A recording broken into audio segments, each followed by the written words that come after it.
I always start off muted. What's going on, everybody? It's the Ike Tech Talk weekly live stream.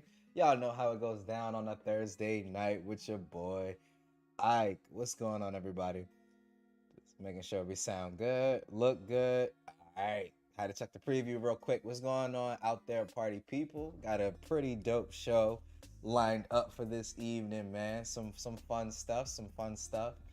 Got some new devices that just released, so y'all know we got to geek out a little bit about that. Also, I'll just kind of flash a little spoiler alert, we did finally get some access with Mr. Google Bard here. So towards the end of the stream, we're gonna go ahead and play around with the Bard and see what kind of fun we can have there. We're gonna try to keep it clean, but we should have some fun with that one. So that's coming up later on in the show. But just wanted to give y'all a little sneak peek. So let's go ahead and get in the roll call, man, so we can get into these articles. Because like I said, it's always a good day to geek out on some new devices, man.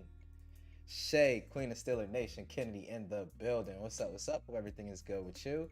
Umar, what's up, man? Hope everything is good with you on that end too. Shout out for copping the pops, the Pixel 7 there, sir. To another member of Team Pixel. Got another one. LaShawn in the building. What up, my homie? Brother from another mother. Hey, Drew, thanks for stopping through, man. Appreciate you for being here, man. Hope everything is good on that end. Top flight security of the world is in the building. The homie Barry Johnson. What's up? Hope everything is good with you as well, sir. Genosis said, what's up, man? Hope everything is good there. I saw your tweet, man. You're going to go check out John Wick tonight. I was supposed to go this weekend, but, couldn't really find a babysitter for the kiddos. So we're more than likely going to go sometime next week when the missus has off. Gonna go check that bad boy out. Should be pretty dope. I know I was a little bit late. Hey, Lulu, what up, Lewis? Hope everything is good with you, man.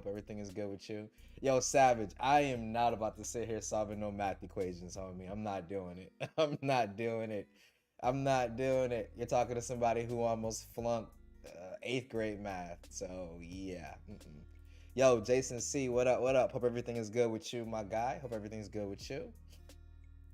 Hey, Ron, what's up, man? Hope everything is good with you as well. I know Genosis already, man, killing the brain.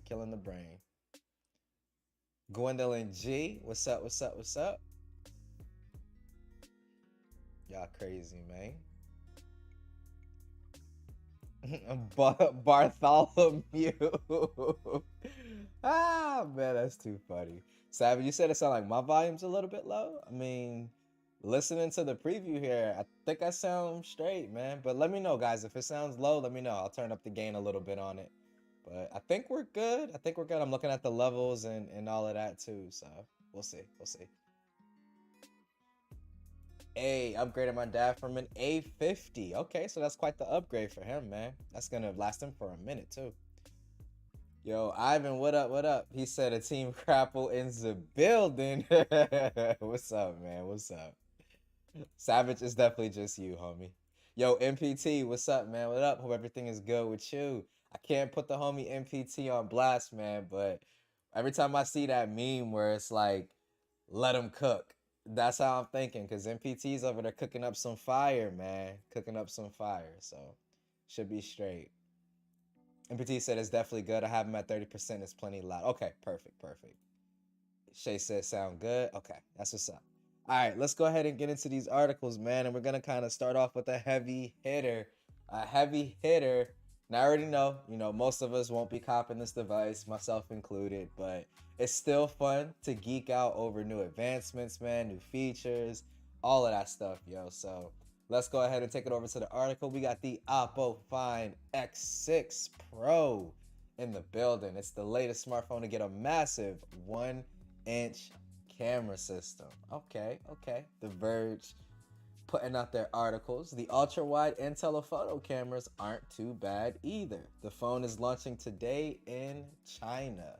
So this is one we unfortunately here in the States will not get access to unless you want to, import that in and use the Chinese version of Oppo software. I already know for a fact we got. Oh, he already didn't put it in. Find X6 Pro. Let's go. Barry Johnson.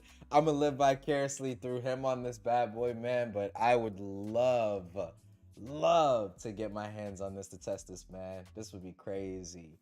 But y'all know me, man. I gotta have my Android Auto and then my Watch 5 Pro support. I gotta have that because this is what's on my wrist every day. And obviously, I drive pretty much every day. So, need those two things personally. Even though I am hearing that there's some workarounds that you can do for China imported devices to get Android Auto working, man. So, I think I'm gonna take a look at that. I don't have any phones that are only China right now. Like, even my, it's sitting over here, my 12s Ultra, even that is has the EU ROM on it. So I don't have anything right now that is China only, but that Vivo X90 Pro Plus still picks at my brain. Only reason I haven't pulled the trigger on it is because I'm waiting on the 13 Ultra from Xiaomi, and that one we know for sure is going global. But I'm gonna go ahead and get into that article, man. Drew said, "Oh man, really want to order that Find X6 Pro. Upsetting no global model, but may still order one. Really enjoyed the. I saw your coverage on the 13 Pro, man. Looked like you really enjoyed it. I know Mark Linsanga, I think it's how, or Linsanga, I think it's how you pronounce his last name. He dropped a really dope video on the 13 Pro. I know Max Weinbach, he's also really enjoying his 13 Pro. Seems like everybody who, put out reviews on it for the most part really enjoyed it. I mean, it still had those kind of Xiaomi things like the non 4K front facing camera. I think it's USB 2.0 is what Tech Tablets is always talking about. And then optical instead of ultrasonic for the fingerprint sensor. So I think it's like those normal things that, we want them to fix. They just haven't, or not fix, but change, but they just haven't yet. But like everything else, charging speeds, battery life, cameras, fluidity, everything else seems to be, up to par. So that's what's up. I'm waiting personally for that Ultra though. Give me that Ultra, because supposedly on the Ultra, you're getting the same camera setup. They're just adding on an additional 5x periscope. So for me, it's going to be worth the wait, especially with it going global. Umar said, I'm excited to see the showdown between X90 Pro Plus. My bad, y'all, I had to cough. He said the X90 Pro Plus, the Find X6 Pro, and the S23. I'm guessing you meant the S23 Ultra. I think Ben hasn't done that video yet. He's done his article and his video on, oh my bad, y'all, on the X90 Pro Plus and the S23 Ultra. But yeah, that's gonna be dope. I honestly think when we get that battle of the 1-inch sensors, that's a video I can't wait to see. Where you see Xiaomi, you see Vivo and Oppo, and I know Ben is definitely gonna do that for sure. Oh, 13 Ultra. Okay, Umar, I got you. Not the S23. Yeah, we're talking about the same thing. Yeah, the battle of the 1-inch sensors is gonna be crazy, man. Clash of the Titans, yo. And it's still pretty dope to see Samsung's offering compared to those two, because Samsung is definitely no slouch, not at all. Agency said, Barry getting carpal tunnel buying these devices. That's funny. Hey, you heard Gwendolyn G. Hit that like button while y'all here. Hit that like button. Johan, what up, man? Happy that you can make it through, dude. Hope all is well on that end. Hey, Drew, all day, homie. Ultra. Feels like I haven't talked to you in a minute, too, man. Like, even on Twitter. Like, it's weird. Sometimes I be feeling like I talk to some of you guys so much, like on Twitter and see y'all on live streams, that when I don't talk to y'all for a while and I see y'all, I'm like, bro, what's up? How's the family? Like that type of talk. Like I be feeling like, like we legit, real deal fam. So I like that. I like this feel, this environment, man. I don't usually go a day without talking to, the squad, like talking to Galen, talking to Barry, LaShawn and them. So pretty dope, man. Pretty dope. Like a little family, MPT said with the EU forcing USB-C as a standard, I like to see them force 3.2. Yep, and I agree with that. If you kind of make something standard, you have no option to opt out. It's 100% standard. So I like that.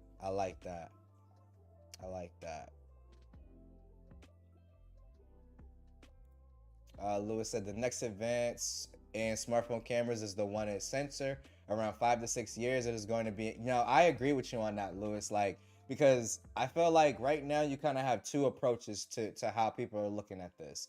And really you only have Samsung on one side and kind of everybody else for the most part on the other, where Samsung is trying to run, you know, this resolution or megapixel race. Whereas you got like companies like Xiaomi, Apple, and Vivo, they're going for sensor size.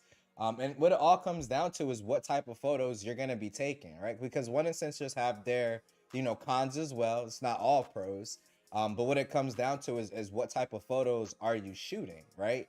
I know for me, even though a lot of people tend to focus on some of like the more pro features of the 12S Ultra, I kind of use this camera setup, and I know Juan is like cringing if he's watching.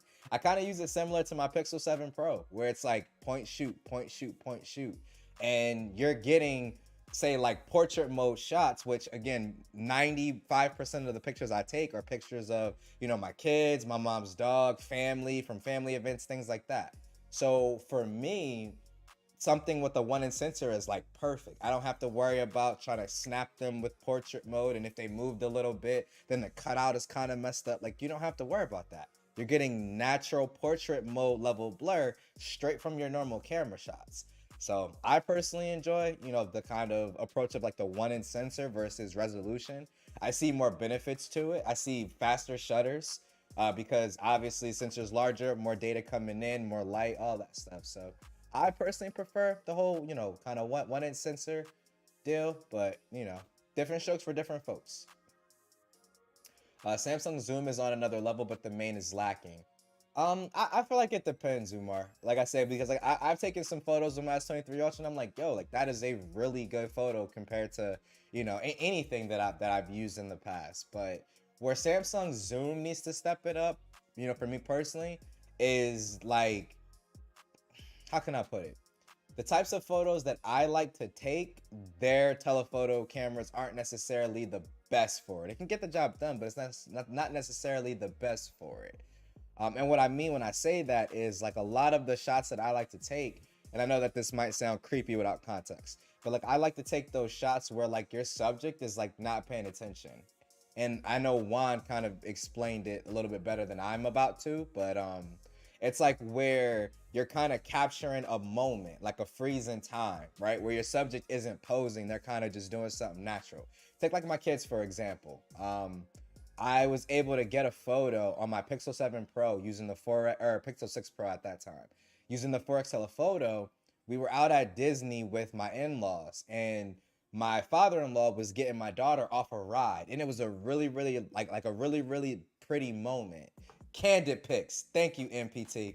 Candid pics. There we go. That is the, thanks, Scoot. That is like the technical non-creepy, you know, term with that. But yeah, and like I said, I love to get those shots. I got another one. You know what? Let me see if I can bring up my Google Photos and try to see if I can find it. Okay, if I search Disney, y'all are gonna see like every Disney photo I've ever taken, and that's hilarious. Um, Disney World. Let's try. But yeah, like those candid type of photos, like I love taking those type of shots, man. And one in sensors are like perfect for that. Like your subject is kind of just in their moment doing their thing. But yeah, let me go ahead and get all caught up with chat, and then we're gonna get into this while I also multitask and look for this photo, because I really love this photo. Let me see. Hey, Spec Tech in the building. What up? What up? What up? Hope everything is good with you on that end, Tay. So in 5 years, Apple will have a one inch sensor and Samsung will have 750 megapixels. My hope is that Samsung finds a way to blend both, like give us a one inch sensor with 200 megapixels, just adding, you know, more tools to the arsenal, so to speak. So, you know, kind of is what it is. People are going to be shocked with the fire picks I'm working on with auto mode too. I want to see things as a typical user. Yep, that's pretty much how I kind of, you know, facilitate my content as well, MPT. Like I just kind of use it how I use it. You know, it's kind of in line with what most people are doing. I'm done with you, Savage. Can't take a better picture of the moon. Stop it, sir.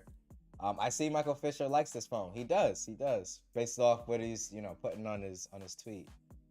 But yeah. Yeah. Fuji bro lurking. What up? What up? Got the Hubble Space Telescope with that 4-foot sensor. I'm done. I'm done. All right, let's go ahead and get into this article. So we got the Find X6 Pro. We derailed for quite a bit. So in China, it starts at around 872 of our dollars for 12 gigabytes of RAM, 256 gigabytes of storage. Absolutely fire deal.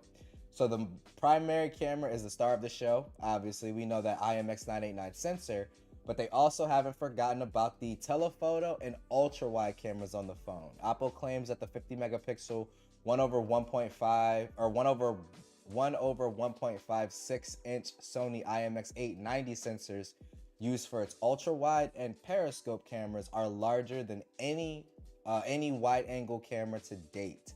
The large sensor of any smartphone telephoto on the market. I'm guessing they're saying, oh, they said and I missed that. That sensor is as big as what Samsung uses for the main camera on its recent S23 and S23 Plus phones for reference. So their telephoto and ultra wide sensors are bigger than the main camera sensors on the S23 and S23 Plus. Obviously, sensor size is far from the be all and end all, 100% true when it comes to image quality, especially when most smartphones rely so heavily on software in their photography. Their other journalists did a whole Samsung versus Vivo. They preferred the Samsung. Apple also has some software features up its sleeve, like its I almost said collaboration, which has resulted in a portrait mode on the Find X6 Pro that's designed to emulate the colors and depth of field of the Swedish camera manufacturers XCD30 and XCD80 lenses. Rounding out the camera specs, the ultra wide 110 degree field of view, f2.2 aperture, got your macro mode as well. Meanwhile, the periscope is a 3x optical and a 6x hybrid. Dope. For the other specs, you got your Snapdragon 8 Gen 2, 5,000 milliamp hour batteries, fast charging at 100 watts with the cable, and 50 watts wirelessly. Absolute fire. Here's another piece that's actually pretty interesting too. 2,500 nits of brightness. So I guess what they're beating Apple by 500 nits or so? I think it is. The iPhone is 2,000. IP68 rating for dust and water resistance, 12 gigabytes of RAM or 16, 256 or 512. Today's launch is just for the Chinese market, and for the time being, Apple isn't announcing an international launch for either the Find X6 Pro nor the step down Find X6. That's a departure from the Apple Find X5 Pro, which was sold in European as well as Asia. So as of right now, there's not going to be anything in regards to a global release. It is what it is. Kind of get used to it at this point with some of these other devices.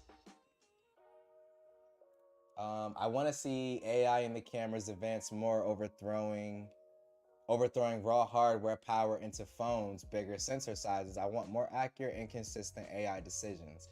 Yeah, I don't disagree with you on that, Genosis, but I think having a good balance of both, because you need both to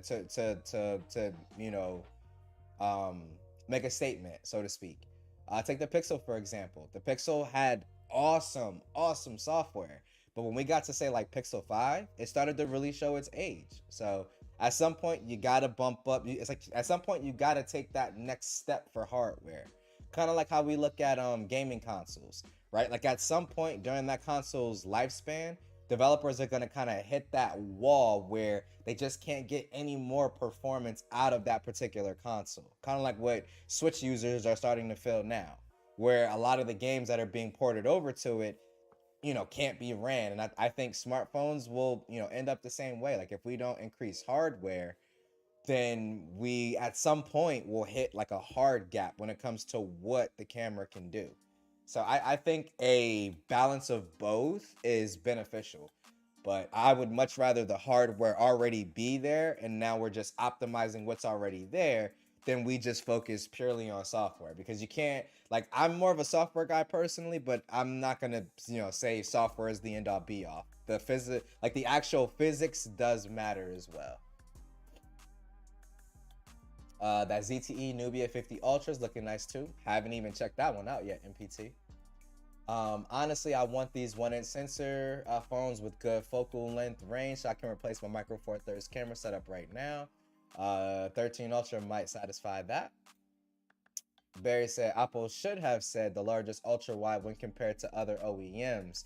OnePlus 9 Pro and Apple Find X5 Pro use the same size 766, which the 890 directly replaces. Got you. Okay, so it's like within their products, or like their umbrella, it's not, but compared to what everybody else got, it is. Makes sense. Hey, Jojo said, just dropping by to say hi and hit the like button. Have a great stream. Thank you. Enjoy your evening, Jojo. Yo, Easy E is in the building. What's going on, Eric? Hope everything is good with you, homie.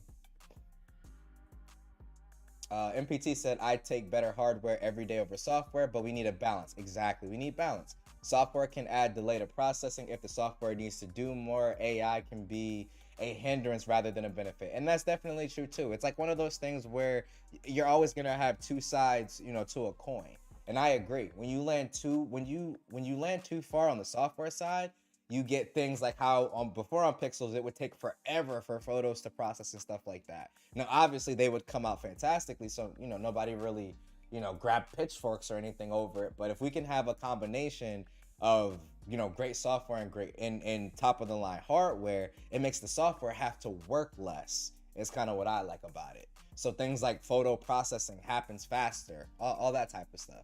But both points, Genosis, the point you made and the point that MPT made, are definitely valid. Definitely valid. All right, let's go ahead and move into the next article. So we got Oppo, Xiaomi, and Vivo phones can now pull Android app data to a new smartphone. Now, from what I understand, this is being done strictly between these, like from devices between these three companies. So like it's not something that Google or Samsung jumped on board with, or even ZTE or any of these other manufacturers. But still, nonetheless, I think that this is really, really dope. Really, really dope. Because it makes, like, to me, what this says is I don't mind if you are, researching and looking around and shopping smartphone answers, because it's kind of like what we talked about last week, where Apple was trying to design ways to trap you into their ecosystem. These three manufacturers are saying, you know what? We understand that competition is good. So what we're going to do is go pro-consumer and make a way for you to switch between any of our devices. And we're going to try to beat each other by offering a better product type of situation. And I'm much prefer that aspect of looking at it, rather than trying to like design ways to lock you into an ecosystem. So I thought that this was really, really dope. I would love to see something like this expand, and we start to see like Samsung drop their hat in here, Google, ZTE, Sony, like we get everyone on board. Then maybe Google can bake whatever they're working on here directly into Android, and no matter what device you use, your backup and restore process is going to be similar. So like I said, I would love to see this branch out to more smartphones, man, for sure.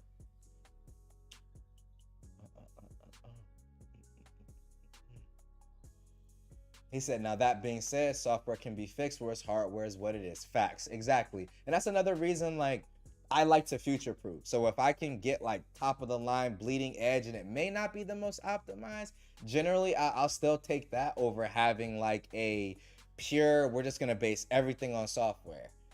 Because just like you said, when it comes to the hardware, it is what it is. So if I'm using something that's inferior, kind of, so to speak, or not the best for my use case, software can only fix that or mitigate that so much. Whereas if I got the top of the line hardware, they can keep improving the software until the experience from a software perspective matches the hardware. So me personally, give me that bleeding edge when it comes to hardware. I will gladly be your alpha or beta tester type of situation. But just me, different strokes for different folks. Hey, he said working together. I love to see it. Facts, Barry. Facts. Hey, Delvon, what up? He said, what up, Ike? What up, chat?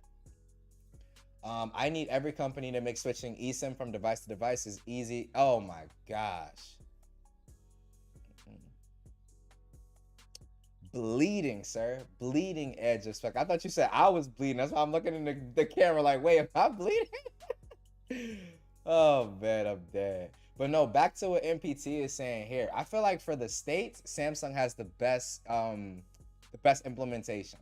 Because like on my Samsung devices, I can pull an eSIM from a phone regardless of what it is. So like if my eSIM is on my iPhone, I can pull it away on my Samsung phone and everything will load up on my Samsung phone. I don't have to call in, I don't have to chat in, I don't have to do anything. On my Pixel, on my iPhone, I obviously have to chat into T-Mobile or call into T-Mobile because they took away the little self-service tool or whatever because of SIM fraud. But Samsung, I can just pull the eSIM away. So I do like Samsung's implementation. I wish everybody kind of went with that. All right, let's get into it. So switching smartphones can be a hassle for a lot of reasons, but it's even worse when you're switching between brands. Ain't that the truth? In China, some of the biggest smartphone brands in Oppo, Xiaomi, and Vivo are teaming up to make this process easier. Announced on Weibo, these three brands are building support for migrating data between devices even if moving from another brand's device. Xiaomi's MIUI, Oppo's Color OS, and Vivo's Origin OS, which I think Origin OS is their Chinese skin and Fun Touch is their global. So I wonder like if they ever do come out with a global, would that global also benefit from this? Obviously, Xiaomi just has MIUI and it is what it is, and I think Color OS is the same. But anyway, between those three OSs will all now support migrating data from the device, including third-party apps, to your new smartphone. The ability to more easily pull basic data like text logs, photo libraries, app lists, and various settings without downloading specific apps would already be a big help in speeding up this process. But what's particularly interesting here is support for migrating data from third-party apps. Xiaomi briefly explains, and this is translated. Xiaomi has newly added support for migrating third-party application data from Vivo and Oppo phones, so you don't have to worry about your chat records when switching phones. So maybe like if you have WhatsApp or Telegram and whatever, you know, those type of apps, it'll just pull that data from you or for you. We'll kind of skip this because it's not that serious to me.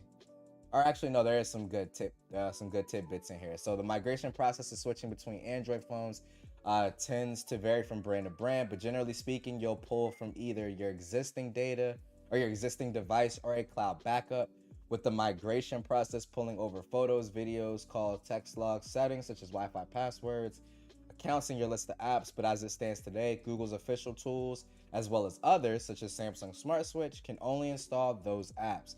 Very few Android apps support also pulling over their data / login credentials. Xiaomi, Vivo, and Oppo haven't been specific on how this new process works, but it seems to only be available in China for the time being. However, it works. It's an initiative we hope to see more widespread in the future. Facts on facts on facts. Let me turn my AC AC down. Give me 1 second, yo. Cause it's getting a little heated in these parts. A little heated.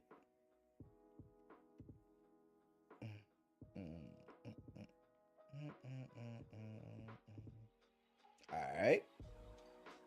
Yeah, hit that AC real quick. But yeah, this should be pretty dope. I hope it really does spread to more Android manufacturers and things like that, yo. Seriously.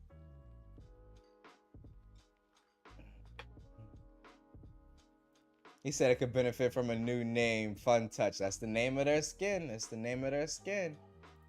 I thought it was interesting to see Oxygen OS on the Oppo instead of Color OS. That's a good point too, yeah. It said, that's what's up, about time. This is useful in Chinese market as they don't have Google services to help. Very true, Ish. I didn't even think about that, but that's a very valid point too. The only issue with each OEM having separate messaging, mail, browser apps, in that the accounts won't sync. If they all default to the same basic apps, that would fix a lot of the issues. I agree with that. I just don't think that it's gonna happen, man. Everybody wants you to use their, services and things like that, and that's understandable. Like if I buy a Samsung phone, there's some Samsung services that I'm gonna use. If I buy a Xiaomi, there's some Xiaomi services that I'm gonna use. So yeah, I get it. All right, let's go ahead and move on to some other new devices that I thought were pretty dope. So even though we can't get them here in the States and we got no Google Play services, I did find some things here pretty interesting. More so with the foldable rather than with the slab, but I still wanted to cover the slab as well. So you got your P60 Pro and P60. They look pretty much identical in design and on paper. So both, you're getting a 6.67-inch LTPO panel, full HD plus resolution, refresh rate up to 120 hertz, support for the global P3 color gamut. P60 models measure 8.3 millimeters in thickness. It weighs 200 grams. Thinner, lighter, blah, blah, blah. Color weighs is pretty much the same too. Yeah. All three P60 models comes with the Snapdragon 8 Plus Gen 1. So obviously they can't get the, latest and greatest because of their whole sanctions thing as far as I know. It's like to do with their sanctions. And while it's not the latest and greatest from Qualcomm, many of the best Android phones are powered by the 8 Plus Gen 1. Help keep costs down, still providing plenty of power and efficiency. Very true. P60 series comes in multiple storage options. We got a 512 and a 256. Cameras differ slightly. So the P60 Pro, which is the big boy, you got a 48 megapixel primary, dual aperture, so f1.4 and f1.4 and f4.0, aided by a 13 megapixel ultra wide and another 48 megapixel lens that acts as a night vision telephoto camera. Not bad, not bad. What up, Mix? He said that's a nice take on camera module. Doesn't look like a stovetop. I'm done with you. It looks a little weird, I will say that. Like, it does look a little weird, but it stands out. It's different. It's different. Oh, I've seen this too, MPT. Like, my parents, my mom anyway. My dad is on a Pixel now, but my mom, she's always like this. Like, when I go and get her phone and do her updates and all that stuff, she's like, oh, I didn't know that there was like a whole nother app store. I'm like, yeah, Mom, Galaxy Store. Yep. Hey, Mims, what up, man? Hope everything's good with you on that end, homie. He said, Michael, I feel that some OEMs do have that ability to sync, let's say, Google services pretty decently. Apple, for example, does a pretty decent job with my Gmail and calendar. It's not perfect, though. That is true. That is true. He said, Samsung is my biggest complaint when it comes to Google syncing Samsung email app. See, I use Gmail, so I've never experienced the Samsung email app. Yep, variable aperture. See, I'm going to love it even more, Umar, on the 13 Ultra, though. Because, like, one of the things with... I'm done with you, Migs. One of the things that you'll notice with like the 1-inch sensors is they have that narrow focusing distance. So you throw in that variable aperture, it kind of nullifies that completely. So super interested to see how that's gonna play out on a slab with a 1-inch sensor, man. That's gonna be fire. It's gonna be fire. Said he called his ex a Dobby, bro. I'm dead. Like, why would you call your ex a house elf, bro? I'm done with you. Anywho. Moving right along. Yeah, man, variable aperture. Variable aperture. Dude, I thought we talked about this already. Yeah, go to Google and type in 13 or Xiaomi 13 Ultra variable aperture. And take a look. It's rumored. Like, nothing's obviously confirmed about it, but that's like one of the things that all the leaks are saying, yes, they are going to do it. Because like I said, that narrow focusing distance is one of the bigger things of 1-inch sensors. So with Xiaomi throwing in a variable aperture, it pretty much takes that whole narrow focusing distance completely like out, like off the board. Like, that will no longer be a con because you can just switch aperture and you'll be fine. So I am definitely hyped about that. Definitely. I use Google to sync my calendar between my iPhone and Android devices and Spark for email. One sign in. Yep, that's how. I don't use Spark. I still use Gmail, but I use Google and I sync everything through Google. Not just for email, but I do everything through it. I do like email, contacts, all that stuff through it. When are we going to? Yo, I'm trying to tell you. Some people were talking about the iPhone was supposed to get that variable telephoto where anything between 4x and 9x. Supposedly the iPhone was getting it last I heard, but I think that they're just gonna go with the normal 2x crop on the main camera, and then we'll get like a 5x periscope. I don't see them doing like the variable shifting telephoto on the iPhone this year.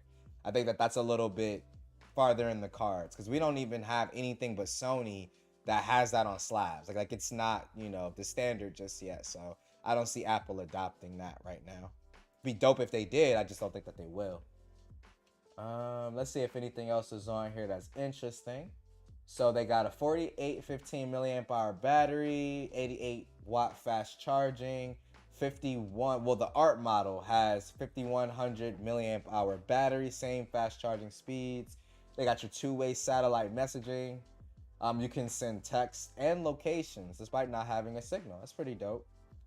So for that P60 Pro, you're looking at about 1023, which obviously isn't bad in my opinion for what you're getting. But what I want to get into is this foldable, man. This foldable looks so dope. So dope, so dope, so dope.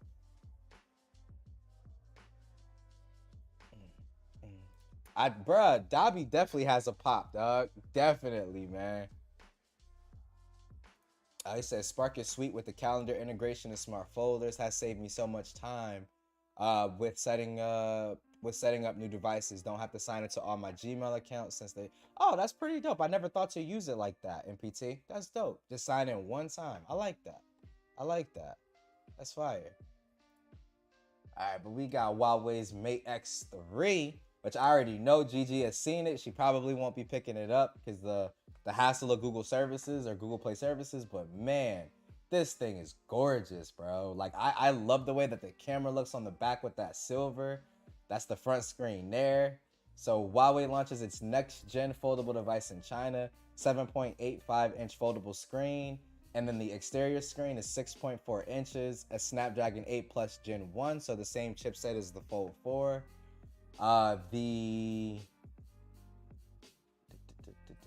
Next gen foldable device, Huawei Mate X3, now official in China. It's a successor to the Mate XS2. And it claims to be the thinnest and lightest foldable device that the company has ever made. That's crazy right there. Because I'm comparing this to like the Xiaomi Mix Fold 2. And supposedly it was like really close, if not as thin as that one. But the foldable model, unlike the predecessors this time, comes with an inward folding display accompanied by an exterior screen similar to the Galaxy Z Fold 4. The Mate X3 also comes in stunning colors comprising feather sand white, feather sand black, feather sand purple. I'm not even going to butcher that, in dawn gold. I'm guessing this color is the green. Yeah, this color is like that greenish color. The last two colorways come with the leather finish. Oh, so the dawn gold and whatever you pronounce that, King Shindai. So whatever that is, you getting that leather back. That's clean right there. And then the other ones, they use glass. So these three are glass. So the new foldable measures 7.85 inches and it's 2496 by 2224 pixels. OLED panel, 120 hertz. Pinhole cutout in the top right. Split screen multitasking, obviously. But this is dope. Both vertically and horizontal. So you can split screen multitask top and bottom and side to side. That's like a standard on foldables now. Everybody should have that. In addition, there's a hover mode with a large screen that folds in half to give users a hover movie mode and video call mode and act as a viewfinder, similar to what we have seen on some other foldable phones. So long story short, you got your flex mode in the building, which we're going to get into something else pretty crazy too here in a second. But this is absolute fire, man. This thing looks so clean. The exterior screen measures 6.4 inches diagonally. It supports adaptive refresh rates ranging from 1 Hz to 120 Hz. External display has a glass cover screen of Kunlun, which promises drop resistance. The device also comes with an IPX water resistance. So they got flex mode and water resistance. I know that that's the rumor for the Z Fold 5 this year, but yo, got both. The device also comes, like I said, XPX IPX8. I messed that up badly. Water resistance rating for additional protection, something not even seen on a non-Samsung foldable. IP68, IPX8, Samsung on a non-Samsung. Oh, they're saying if it's not a Samsung foldable. Okay, I got it. I was so mixed up there. I was like, wait, what?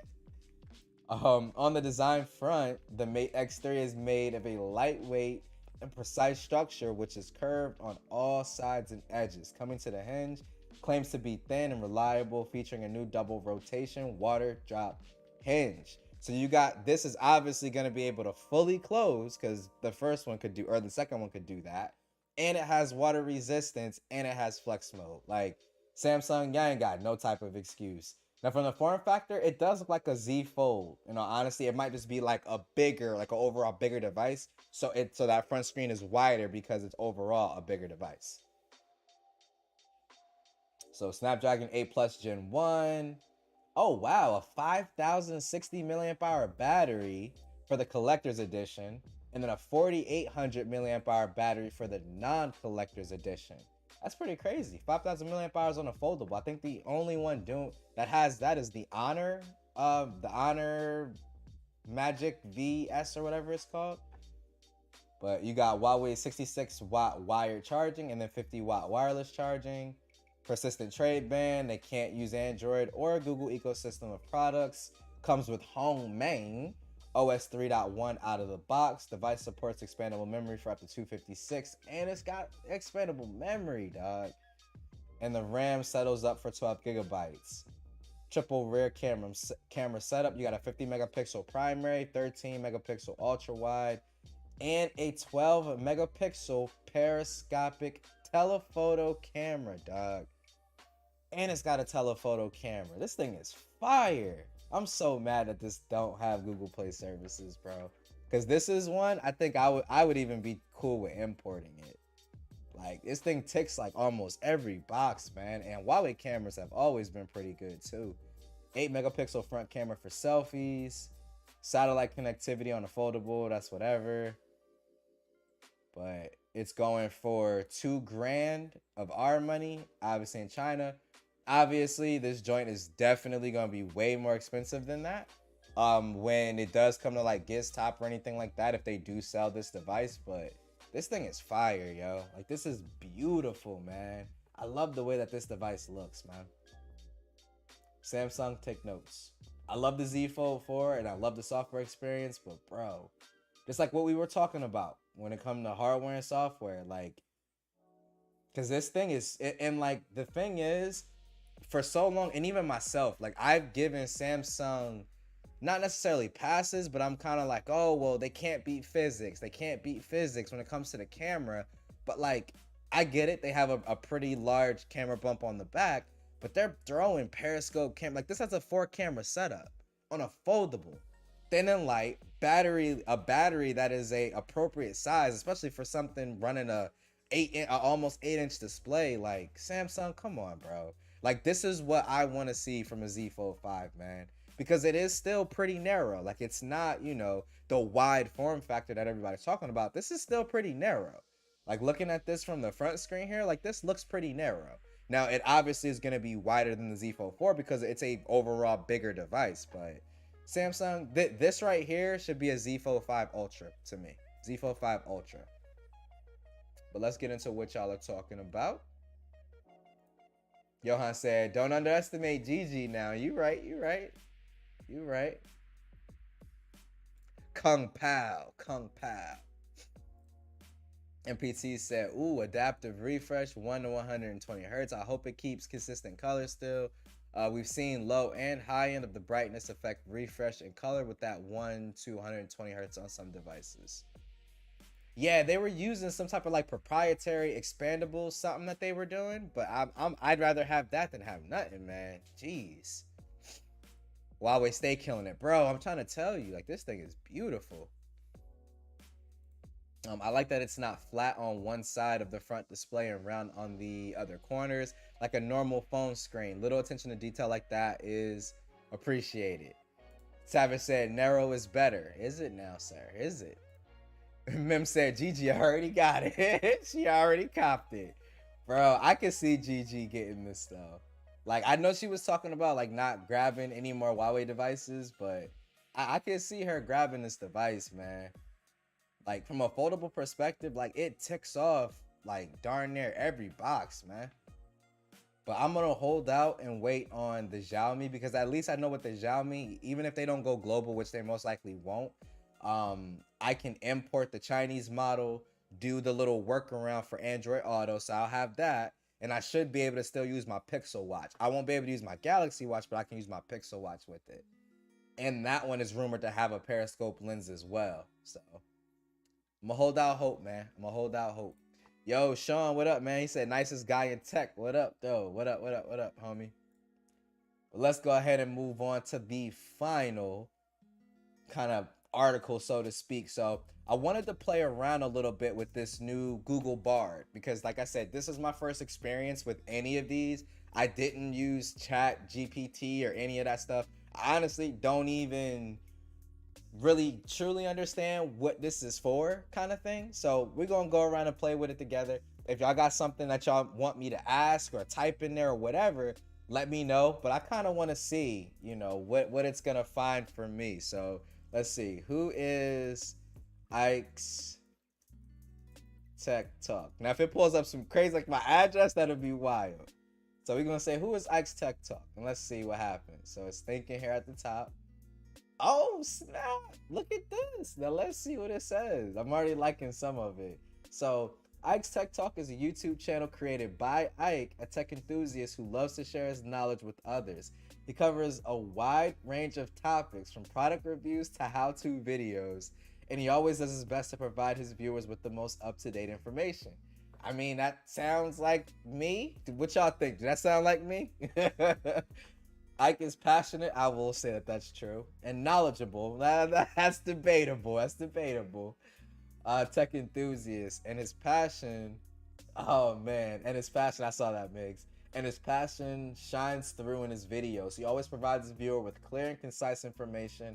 And he is always happy to answer any questions they may have.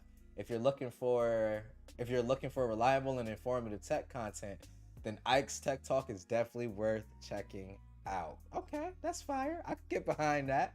I like that. I like that. Let's go ahead and thumbs that up. Good response. Good response, Bard. But we did get one that's pretty good. So we're gonna ask Bard if Mims is a contrarian. Let's go. Is Mims a... Hold on, we might have to put... Yeah, we got to do all of it. Let's see if it like pulls his channel and stuff. Is Dwayne Mims a contrarian? Let me make sure I spelled that right. Oh, I totally didn't. Stop judging me, y'all. Spell check is a thing. Is Dwayne Mims a contrarian? Let's see. Let's see. I'm a man of the people. All right, let's see. Let's see. Y'all like that one, huh? So let's see. Dwayne Mims is a contrarian investor. Mims, would you say you're an investor, homie? Is an investor who looks for companies that are undervalued by the market. He believes that by buying these companies, he can make a profit when the market realizes their true value. Mims has been successful in his investment strategy and has been featured in several publications, including Forbes and the Wall Street Journal. Dang, Mims, I didn't know it was like that. Okay.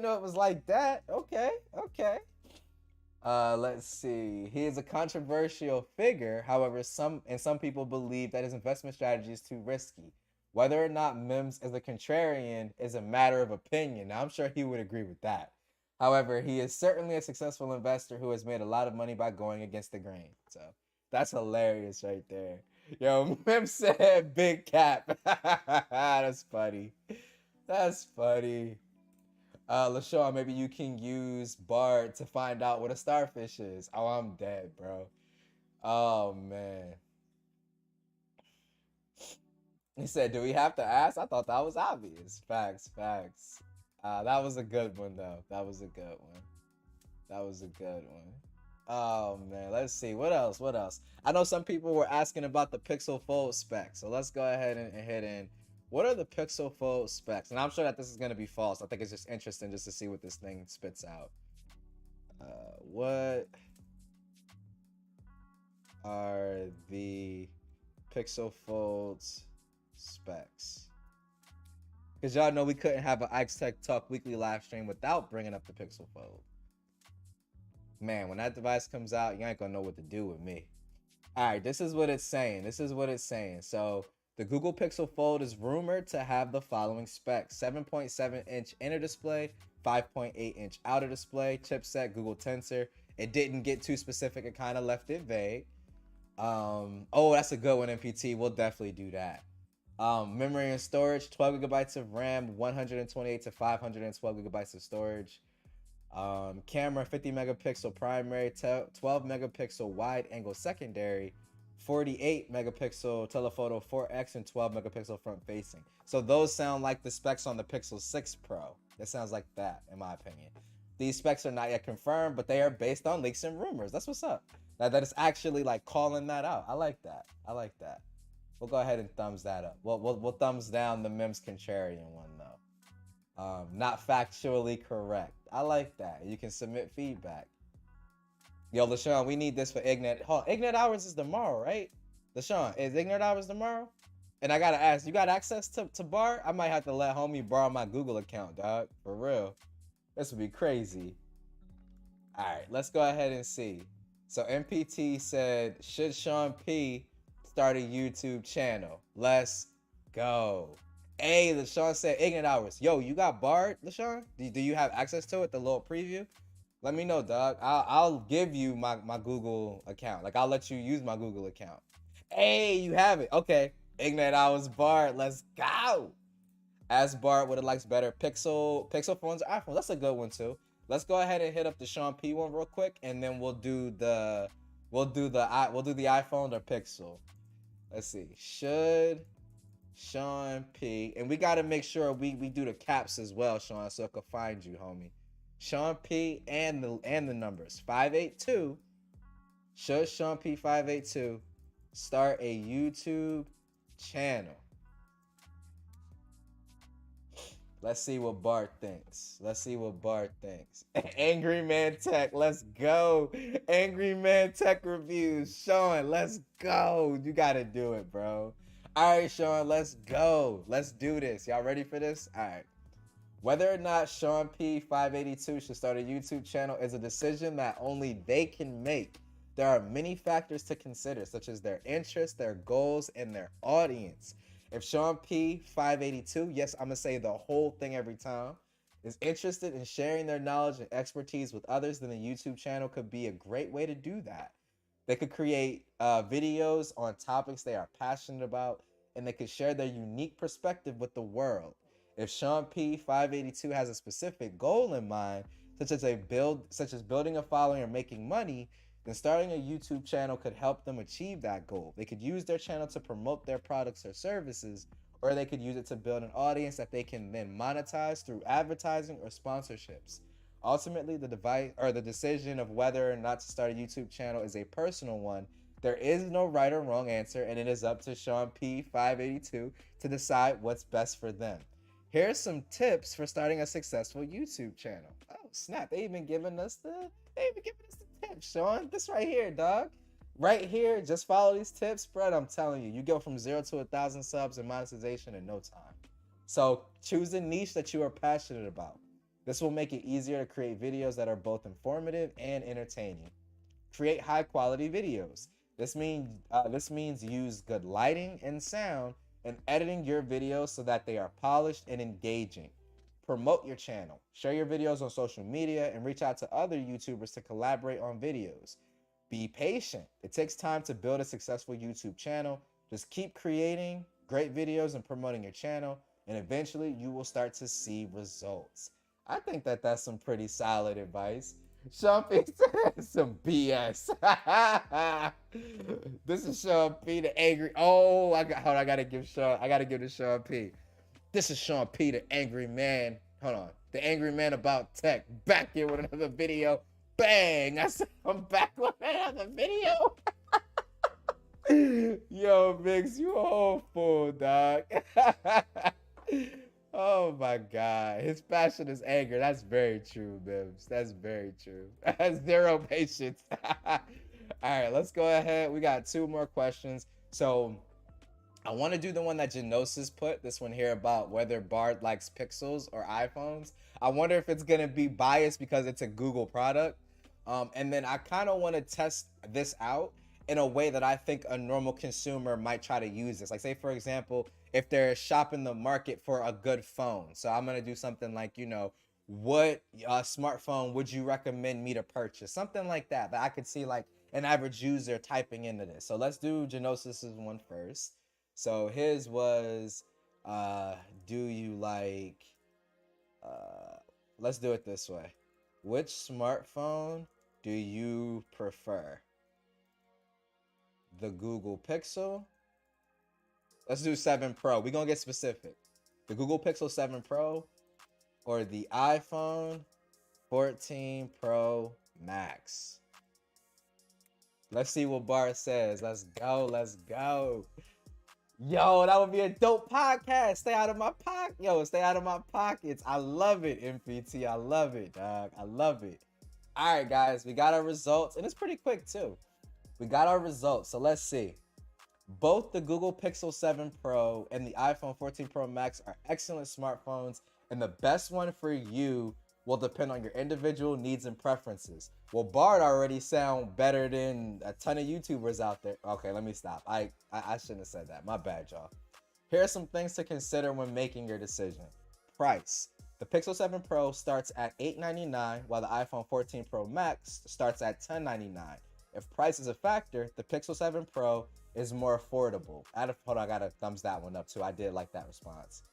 The Pixel 7 Pro, and this is under operating system, runs on Android, while the iPhone 14 Pro Max runs on iOS. If you prefer one operating system over the other, that may be a deciding factor. Features. Both phones have a variety of features, including powerful processors, large displays, and excellent cameras. If there are specific features that are important to you, such as a large battery or fast charging port, compare the two phones to see which one has them. That's why I'm asking you which one you prefer. If you are already invested in the Apple or Google ecosystem, you may want to consider a phone that is compatible with your existing devices. For example, if you have a Mac computer, you may prefer an iPhone because it will integrate seamlessly with your other Apple devices. Ultimately, the best way to decide which smartphone is right for you is to try them both out in person. If you can, visit a store and see how the two phones feel in your hand. You can also read reviews and compare specifications to get an idea of which phone is a better fit for your needs. I like that. That's dope. And I like that they have that little Google it button at the bottom too. That's dope. That's dope. Pocket Lit Productions. Stop it, sir. Stop it. All right, so let's go ahead and ask it one more question. This is, like I said, the one where I kind of would think that somebody would really, try it. So, like, let's just say, for example, I'm in the market and I'm looking for a new smartphone. What is the best smartphone you can currently buy? Let's see what Bart says here, because it actually handled that which smartphone you prefer question a lot better than I expected it to. But it honestly didn't answer our question. It didn't answer our question. So this one kind of seems like it also kind of goes the same way, where it's never going to give you like a definite for sure answer, but it's going to give you as much information as possible to try to get you to make a more informed decision. So like for this, for example, there are many great smartphones on the market. Best one for you will depend on your individual needs and preferences. Here are a few things to consider when making your decision. So just like the previous question, it broke down some things that you may want to consider when you're looking for a new smartphone. So obviously budget comes into play, the operating system, the features, and then the carrier. And then it says once you consider these factors, you can start to narrow down your options. Here are a few of the best smartphones on the market. So they got the Pixel 6 Pro, so they didn't mention the 7 Pro here, 13 Pro Max. So it seems like this might be like a year or so behind, because we've already had a new Pixel come out. We've already had a new iPhone come out. We've already had a new Galaxy come out. and we've already had a new Z Fold come out. Now the 6A is still viable because we haven't gotten the 7A yet, but I still think that these are some solid recommendations, in all honesty. Once you have decided on a phone, you can purchase it from a store or online. You can also trade in your old phone to get a discount on your new one. I think that that's something good to let normal consumers know about. Hey, like, you can trade in that phone that you already have and get a discount off of the new one. But we got Pixel 6 Pro is a high-end smartphone, powerful processor, blah, blah, blah. We already knew that from the last question. Pretty much same thing as that. Just it says, hey, this runs on iOS. So it's pretty much just kind of laying out the basics. It does talk about having the S Pen stylus on the S22 Ultra. That's fire. The Z Fold 3 is a foldable smartphone with a large display that can be folded in half. It runs Android and is compatible with all major carriers. Pixel 6a mid-range smartphone, powerful processor, large camera or large display, excellent cameras. Runs on Android, compatible with all major carriers. That's pretty dope. I like that answer. I wish it would have given us some more up-to-date options, but if it were to give my parents this option, I wouldn't necessarily be mad at it. But overall, this is pretty dope, man. This is pretty dope. He said, damn, Bart, it's really intense. I think so too, man. This is crazy. I like this. Even called Mims a contrarian. Can't get more accurate than that. Oh, man. Trade in a V60. I'm done. That depends. If you got the budget phone Pro Plus, you might be able to trade. Oh, yeah. That's definitely true, Johan. Yeah. Sounds indecisive. Need to ask it whether we should go out for dinner to determine if it's as indecisive as the wife or not. That's funny. Yeah, and like I said, I don't expect it. Yo, B Floyd, what's up, man? Hope everything is good with you. He said it's inconsistent versus GPT. See, I haven't used GPT at all. What I'm finding about Bard is that it is very much like, here's as much information as possible type of thing, rather than it definitively answering a question. So like if I say, like what I want to try to do is figure out something that's like, you know, one is clearly better than the other. Like there is no subjectiveness behind it. So like, let's say, okay, which phone is better? The Pixel 7 Pro or the Pixel 6 Pro? So like, let's ask it something where there is a definitively better device and see what it says. Because like I said, it sounds kind of indecisive. Like it doesn't give you a, here's your answer. It kind of just feeds you a bunch of information. Yeah, exactly, Lewis. Yeah, this is the experiment. This ain't even beta, man. All right. So yeah, it literally spits out kind of the same thing. Depends on your individual needs and preferences. So let's see. Yeah, and then it's even getting some information wrong. So look, Pixel 7 Pro has the Google Tensor chip. 6 Pro has a Google Tensor G2 chip. That's obviously not correct. That's correct. Yep, Pixel 7 Pro is slightly brighter with a higher resolution. The higher resolution part isn't necessarily right, but the brighter part is right. 50, 12, and 48. 50, 12, and 48. Excellent camera systems. And I would agree with this. It's not a major upgrade over the 6 Pros. 5,000, 5,000. See, yeah, even right here, it makes a mistake. So 5,000 milliamp hour, 5,000 milliamp hour. Pixel 7 Pro's battery is slightly larger, but you just said that it was the same. So yeah, slightly different. I don't know if the Pixel 6 Pro still is $799, but overall, both excellent smartphones, few minor improvements, but not major upgrades. Looking for the best possible smartphone, 7 Pro. See, it does kind of answer it here. So it says if you're looking for the best possible smartphone, Pixel 7 Pro is the choice. If you're looking for a great smartphone at a slightly lower price, the Pixel 6 Pro is still an excellent choice. So I would say, yeah, for that part, you know, it's kind of right. I'll mark that not factually correct, and then we'll exit out of that.